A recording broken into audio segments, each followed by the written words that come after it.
Di zaman dahulu ketika ada seseorang ingin meminta izin kepada ayahnya untuk menuntut ilmu agama, maka kata ayahnya, jangan dulu. Sebelum engkau berangkat untuk menuntut ilmu agama, tolong engkau pergi ke pasar dan bawa ke sini orang yang menurutmu adalah orang tersebut adalah orang yang hina. Coba jalan ke pasar, keliling, bawa ke sini orang yang menurutmu adalah dia orang yang paling hina. Kalau engkau mampu menemukannya, silahkan berangkat untuk menuntut ilmu agama. Keluar sang anak dengan semangatnya mencari orang yang lebih hina. Dia cari, masuk ke pasar, ada lihat orang ini, seakan-akan orang ini orang yang pakaiannya compang-camping, asy'as aghbar, penuh dengan debu. Kemudian dia kayaknya ini orang yang paling hina di pasar ini. Ketika dia ingin membawa, astagfirullahaladzim, kenapa saya ingin membawa orang yang semacam ini?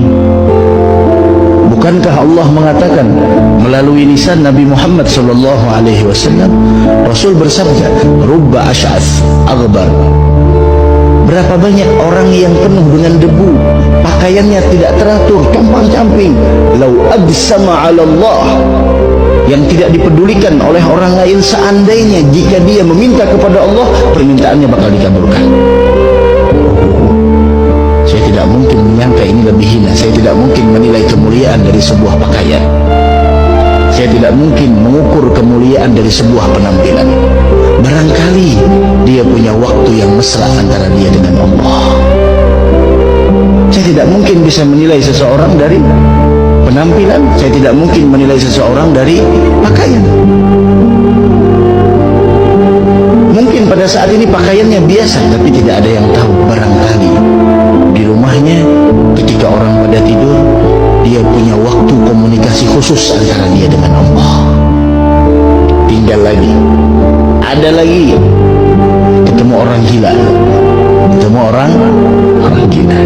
Wah ini dah, ini orang-orang gila nih, ini udah yang paling hina, yang paling tidak baik, ingin dibawa. Astagfirullah, kenapa saya merasa lebih hebat dari orang gila? Orang gila dia tidak ditulis sedikit pun perbuatannya, perbuatan maksiatnya tidak ditulis, apapun tidak ada ditulis catatan amalnya, dia bebas. Terus bagaimana mungkin saya merasa lebih hebat darinya, sedangkan saya, segala dosa saya dicatat di dalam catatan amal saya? Tinggalkan lagi, putar di pasar sampai hampir seharian penuh tidak dapat. Ketika sepulangnya ketemu dengan anjing. Oh ini anjing, oh kayaknya ini nih makhluk yang terhina di permukaan bumi ini. Diikat tuh anjing. Ketika diikat, dia teringat, mana mungkin saya merasa lebih mulia daripada anjing. Kenapa? Teringat dengan cerita Sayyidina Uwais Al-Qarni yang mengatakan kepada anjing-anjing, jika saya mampu melintasi sirat yang di bawahnya ada jahanam, maka saya lebih baik daripada engkau. Tapi jika saya nantinya gagal melintasi sirat, maka engkau kedudukannya lebih mulia dari saya. Teringat akan hal itu, udah angkat tangan dia, datang kepada ayahnya, wahai abah, saya tidak menemukan makhluk ciptaan Allah yang paling hina. Saya lihat semuanya adalah orang-orang mulia. Apa kata ayahnya? Sekarang pergilah engkau menuntut ilmu. Sekarang pergilah engkau menuntut ilmu.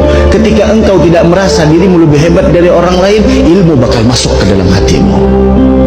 Sehingga Sayyidi Syekh Abi Bakar bin Salim Fakhrul Wujud, beliau ketika disuruh memilih antara ilmu dengan kebersihan hati, beliau memilih kebersihan hati dan ilmu.